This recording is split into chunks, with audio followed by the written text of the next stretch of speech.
Bienvenidos a un nuevo capítulo de Apasionados por la Tecnología, el podcast de Paradigma Digital sobre tecnología, estrategia, metodología y productos digitales. ¡Arrancamos! Hola, te damos la bienvenida a un nuevo episodio de Apasionados por la Tecnología. Soy Maribel Tirados y hoy vamos a hablar de un tema un tanto controvertido dentro del mundo AWS, el uso o no uso de Kubernetes. El estado actual de implantación de Kubernetes es cada día más alto, eso es innegable, y tiene muchísimos defensores. Sin embargo, en los últimos meses nos hemos encontrado con bastante gente con cierta tendencia a intentar evitar su uso a toda costa. Para hablar de todo esto me acompaña Miguel Ángel Muñoz. Él es arquitecto cloud en Paradigma Digital. Buenos días, Miguel, ¿cómo estás? Muy bien, muy contento de estar hoy en el podcast y además de hablar un tema tan controvertido como es Kubernetes. Mira, si te parece, Miguel, antes de empezar a profundizar sobre el tema, y por si hay algún oyente que no lo conozca, cuéntanos brevemente qué es Kubernetes.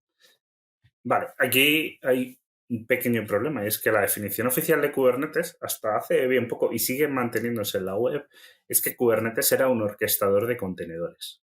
Y lo es. O sea, no, sigue siendo un orquestador de contenedores, pero es muchas más cosas. Realmente sería como una especie de plataforma de gobierno de contenedores, porque incluye muchísimas más cosas que lo que es la propia orquestación de contenedores. Temas de CI/CD, temas de securización, temas de la propia exposición, como es poner los pods, etcétera, etcétera. Entonces, es una herramienta que lo que te permite es gestionar completamente un end-to-end de tu plataforma de contenedores, cómo vas a exponer, cómo los vas a securizar, cómo los vas a comunicar entre ellos, etcétera, etcétera. Incluso el propio despliegue. He intentado explicarlo un poco en mi introducción, pero cuéntanos, que tú lo vas a hacer muchísimo mejor, Miguel. ¿Por qué parece que Kubernetes empieza a contar con tantos detractores? Kubernetes ha crecido muchísimo y ha ido mejorando mucho y tiene muchísimas funcionalidades. Es una herramienta muy completa y que funciona muy bien. Para mí, ¿cuál es el principal problema? No el principal problema, pero ¿por qué tiene tantos detractores? Y es porque se utiliza mal. Y en muchos casos de uso no es necesario Kubernetes y probablemente se abusa del uso de Kubernetes y de contenedores, pero sobre todo el uso de Kubernetes, que hace que mucha gente empiece a tener reticencias y que a la hora de usarlos, como sabe, o proponer Kubernetes, como sabe que se va a utilizar mal en muchos casos, al final no se propone. Y realmente, bueno, pues también tenemos soluciones más sencillas de utilizar que Kubernetes, que probablemente para muchos casos de uso son más óptimas. Acabas de comentar eso mismo, ¿no? Que hay problemas de uso. ¿Cuándo empiezan estos problemas? Pues aquí tenemos que hacer un poco de historia de cómo nace Kubernetes, porque tiene mucho que ver con cómo nace Kubernetes. Kubernetes realmente nace en 2014, pero nace unos años antes, nace en 2006. En 2006 Google empieza a desarrollar dentro del kernel de Linux una feature que son los cgraph, que es realmente el germen de contenedores. Realmente es la feature que se utiliza para hacer un contenedor. Y bueno, pues ellos desarrollaron esto dentro del kernel, que es algo que se hace muy habitualmente para uso propio. Y empezaron a utilizar los contenedores de forma interna. Y ellos generaron su propia plataforma de orquestación de contenedores o de gestión de contenedores, como queramos llamarle, que se llamaba Borg, para gestionar sus propias cargas. Imaginaos, las cargas de Google son gigantes. Después, unos años después, cuando ya Docker lanzó lo que es Docker, ¿vale? Antes de llamarse Docker, además, la empresa, Google se dio cuenta de que, bueno, pues esto a nivel global podía ser un gran avance y reescribió Borg para adaptarlo un poco a cómo se estaba trabajando con contenedores en el resto y con las lecciones aprendidas que tenían, y lanzó Libero Kubernetes en 2014. ¿Cuál es el problema? ¿Y por qué hay que irse a esta pequeña historia que ha sido muy, muy, muy, muy resumida y muy rápida? Pues que Kubernetes nace de una solución propia de Google y para resolver un problema de Google a una escala muy grande. Entonces es un producto muy, muy complejo que tiene muchísimas funcionalidades, pero tiene una complejidad muy alta porque intentaba solucionar un problema a una escala inmensa, no a una escala, no a la escala habitual de cualquier empresa, sino estamos hablando de probablemente la mayor empresa del mundo. Entonces, esa escala.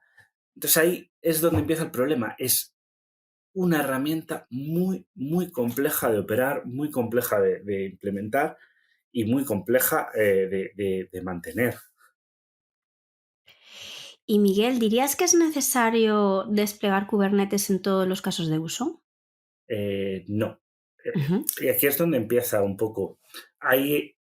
Kubernetes es muy completo, es la solución más completa probablemente de contenedores. No probablemente, es la solución más completa. Pero no siempre la necesitamos. Y hay en casos de uso, en la mayoría, en la que podemos utilizar dentro de AWS otros servicios que son mucho más óptimos para ese tipo de casos de uso. Tenemos, empezando por Lambda, que Lambda no es realmente contenedores, nace además a la vez. Lambda realmente se llaman contextos de ejecución, pero realmente lo que te da es un contexto donde tienes instalado, pues puedes utilizar un lenguaje de programación, ya sea Python, ya sea Java, ya sea Node, tienes multitud. Que puedes utilizarlo y simplemente tú desarrollas tu código y Lambda lo ejecuta. Además es muy barato porque solamente te hace el coste es por llamada. ¿Vale? Cada vez que llamas al contenedor, tú expones ese contenedor, bueno, esa lambda, cada vez que tú las pones, a través hay mil maneras de hacerlo, cuando se hace una llamada te cobra solamente la duración de esa ejecución. Entonces es extremadamente barato. Luego tenemos Fargate, que permite en dos modos, en ECS y EKS, que ahora los explicamos, permite la ejecución directa del pod o la task de Kubernetes. Simplemente desplegas tu contenedor y ese contenedor es el que vas a usar. No tienes que gestionar infraestructura de ningún tipo.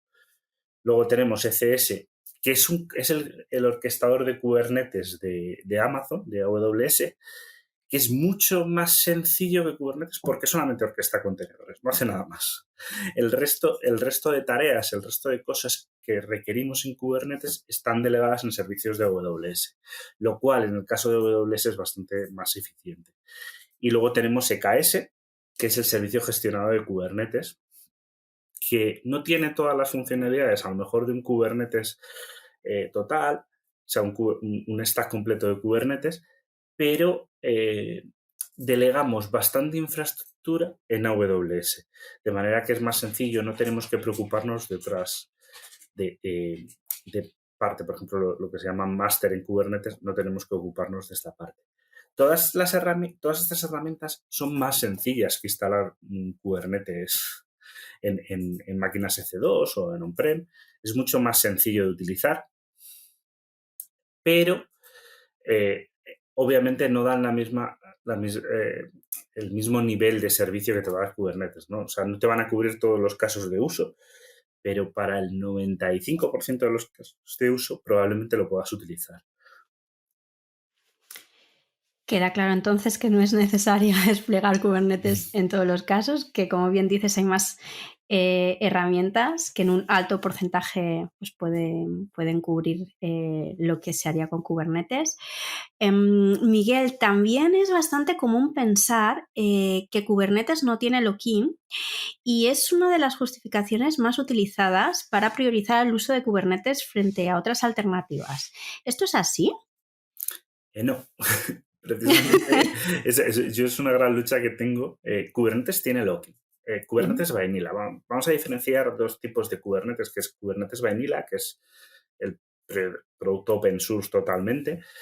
No tiene lock-in, es un lock-in muy leve, pero en el momento que empiezas a usar contenedores ya tienes lock-in de que tienes que usar contenedores y tienes que hacer una gestión de contenedores y tienes que adaptarte al modelo de Kubernetes.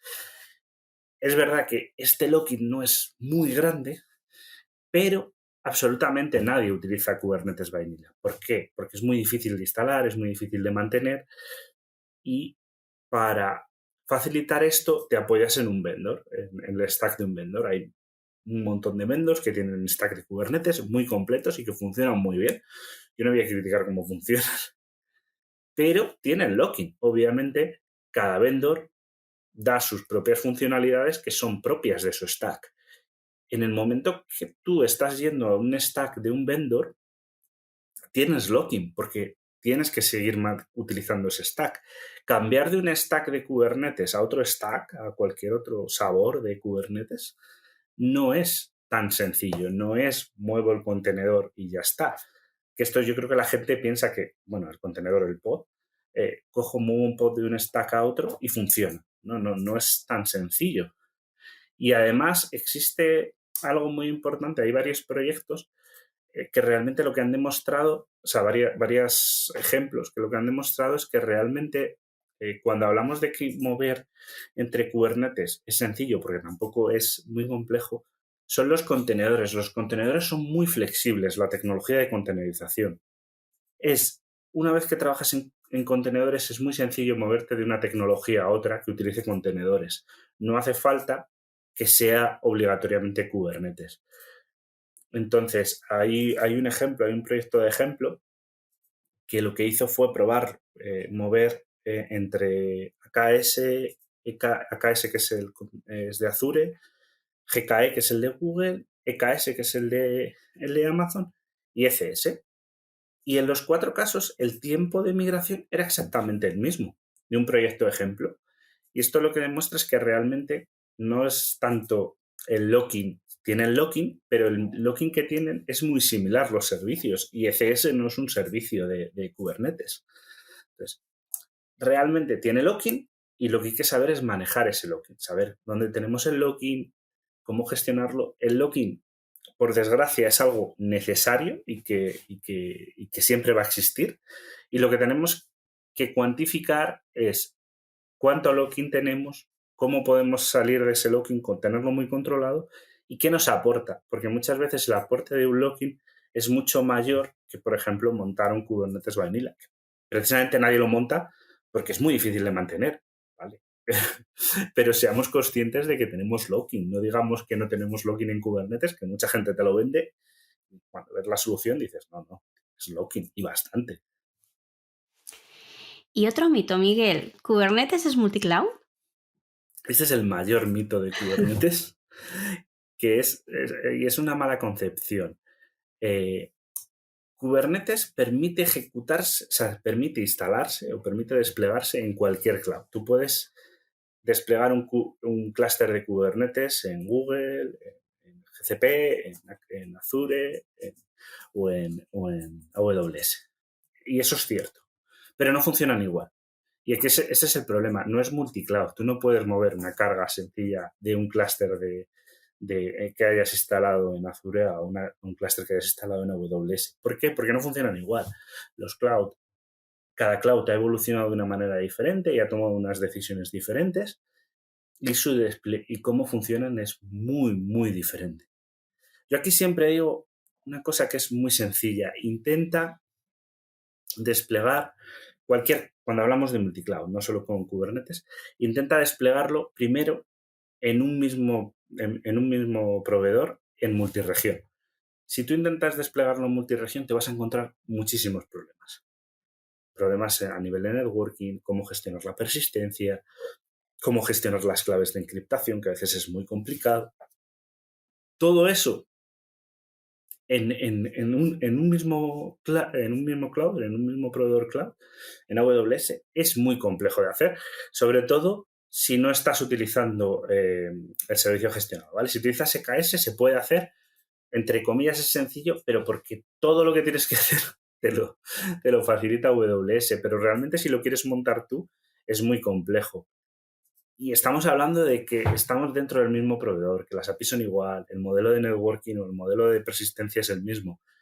Pero cuando estás cambiando a otro proveedor, el modelo va a ser totalmente diferente. Y cohesionar todo esto es muy, muy difícil. Es algo que la gente intenta y prácticamente nadie consigue, ¿eh? O sea,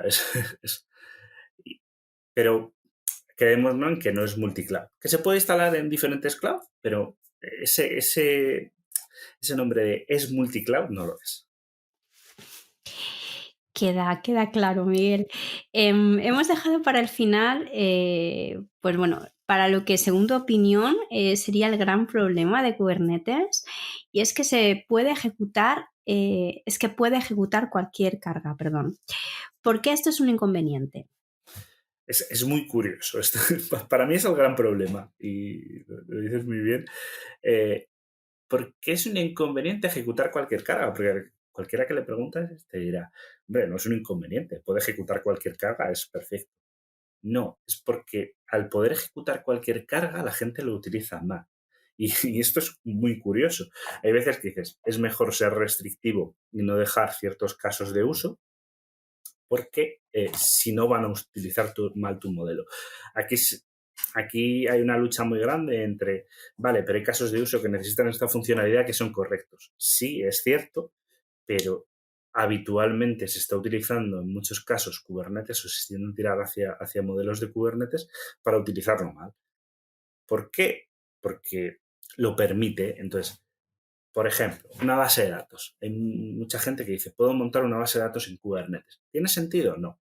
¿Por qué no tiene sentido? Porque realmente cuando montas una base de datos, por cómo funciona una base de datos, estás comiendo todos los recursos de un nodo de Kubernetes, ¿vale? De cualquier nodo. Los nodos son donde se ejecutan las cargas, un servidor donde se ejecutan las cargas. Entonces, vas a consumir todos los recursos. ¿Qué sentido tiene que en vez de tener ese servidor dedicado o usar un servicio gestionado, en el caso de AWS puedes usar RDS, ¿por qué utilizas para gestionar la base de datos un nodo dedicado? Además de la gestión de la persistencia, ¿vale? En Kubernetes, ¿cómo se gestiona? En el caso de base de datos tienes que escribir a disco. Escribir a disco en Kubernetes significa que todos los discos estén compartidos. Esto en EC2 es muy complejo porque tú no puedes tener un clúster activo de discos. En on-prem sí se puede, pero en cloud no es algo tan habitual y es bastante costoso. Entonces, este tipo de uso de Kubernetes para desplegar una carga que es muy estática es un mal uso de Kubernetes y no está pensado para esto. ¿Por qué está permitido? Porque hay en ciertos casos de uso muy limitados para los que se utiliza Kubernetes que sí que es necesario.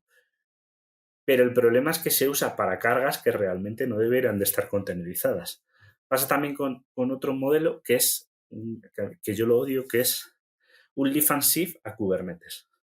Cojo una aplicación que yo he desarrollado en el mundo on-prem, una aplicación legacy, y para ahorrarme problemas la containerizo entera en vez de partirla y la envío a Kubernetes.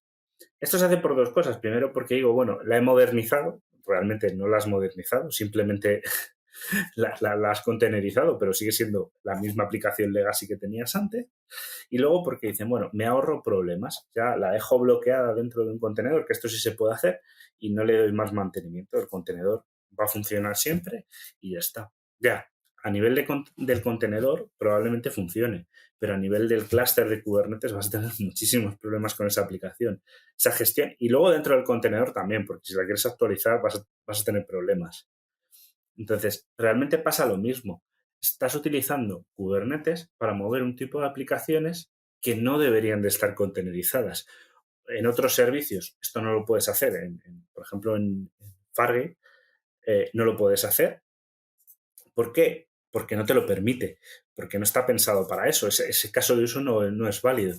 Claro, en Kubernetes es un caso de uso que tú lo puedes que lo puedes hacer, pero no es un caso de uso válido, es un mal caso de uso y que te va a generar muchos problemas. Y a día de hoy hay un montón de clúster de Kubernetes que tienen cargas de este estilo y que realmente van a generar o están generando muchísimos problemas a la hora de la operación. Porque muchas veces solo pensamos en el coste de infraestructura, pero no en el coste de operación. Mantener un clúster de Kubernetes es muy, muy complejo. Y cuando hay un problema es muy difícil solucionarlo. Entonces, este tipo de casos de uso son los que generan muy mal feedback el uso de Kubernetes y generan, para mi manera de ver, que muchas veces digas, no voy a proponer Kubernetes porque si propongo Kubernetes se va a usar mal y se va a usar para casos de uso que no son los correctos. Luego, y aquí un pequeño disclaimer, no significa que siempre sea malo utilizar Kubernetes. En Paradigma hay un montón de proyectos que usan Kubernetes y lo usan muy bien, ¿eh? Y yo he visto clusters que son auténticas maravillas y que tiene sentido, ¿eh? Por el tipo de carga que tienen, no hay otra solución que no sea usar Kubernetes. Uh-huh. Miguel, pues ya hemos llegado al final. No sé si antes de mi despedida quieres comentar algo a modo de resumen o... Sí, hombre, un poco intentar comentar que no es una crítica feroz a Kubernetes. Yo no odio Kubernetes, ¿vale? Que cuando planteamos el título del podcast era un título de yo odio Kubernetes. No, a mí Kubernetes me gusta y para un montón de cargas que es muy válido y realmente es muy potente. Pero no siempre es la solución más óptima. Y ahora venimos, el mundo IT en general intenta simplificar y que sea más fácil la vida tanto para desarrolladores como para la operación, un poco el tema del rol de DevOps, y irte a un modelo a veces de Kubernetes, sobre todo cuando lo utilizas mal, lo que va a hacer es que realmente no estés facilitándote la vida, sino complicándotela. Y hay servicios, en el caso de AWS, que te van a facilitar mucho más la vida y que te van a ayudar que lo que va a hacer que si vas a montar un Kubernetes puro. Entonces, para las cargas que no sea necesario, no lo hagas. Para las cargas que sí necesitas un Kubernetes, que hay veces que sí que lo necesitas y que es necesario, instala un Kubernetes. Pero solamente para esos casos. Y sobre todo, utilízalo bien. Intenta no saltarte las buenas prácticas, tanto de Kubernetes como del mundo de contenedores, porque realmente hay un montón de veces que la gente tiende a desechar un servicio. Por ejemplo, Fargate, que a mí me gusta mucho. Que simplemente levantas el pod, en el caso de si es Fargate TKS o si es Fargate TCS, solo levantas la TAS, que es lo mismo. Claro, una de las cosas que no te deja es acceder al contenedor, ¿vale? Logarte dentro del contenedor. Vale, esto es un mal caso de uso. Cuando tú necesitas logarte, a veces lo necesitas porque tienes que solucionar un problema, pero realmente en el modelo de DevOps no deberías de logarte dentro del contenedor, sino montarte el contenedor, descubrir qué le pasa y volver a redesplegarlo. ¿Qué pasa? Que muchas veces, por este tipo de problemas, de malos usos o hábitos que tenemos, decimos, vale, no quiero usar este servicio, me voy al servicio que es más complejo porque me es más fácil para mí. Pero al final, esa operación a la larga es mucho más difícil para todos. Yo creo, Miguel, que se ha entendido que no pensamos que odies Kubernetes. Al contrario, yo creo que has despejado un montón de dudas que mucha gente podría tener. Y bueno, como todo en la vida, si se usa bien y de manera correcta y para lo que está pensado, pues no tendríamos que tener ningún inconveniente. Y bueno, los problemas vienen cuando, pues como decías, no se usa correctamente o cuando lo usamos, pero realmente pues no era la solución más óptima, ¿no? Nada más, Miguel, muchísimas gracias. Encantada de verdad de tenerte de nuevo en nuestro canal. Siempre es un placer charlar contigo. Y muchísimas gracias también a nuestros oyentes. Nos vemos en el próximo episodio. Adiós. Adiós. Cuando crees que un reto es grande, hay aún uno mayor esperándote.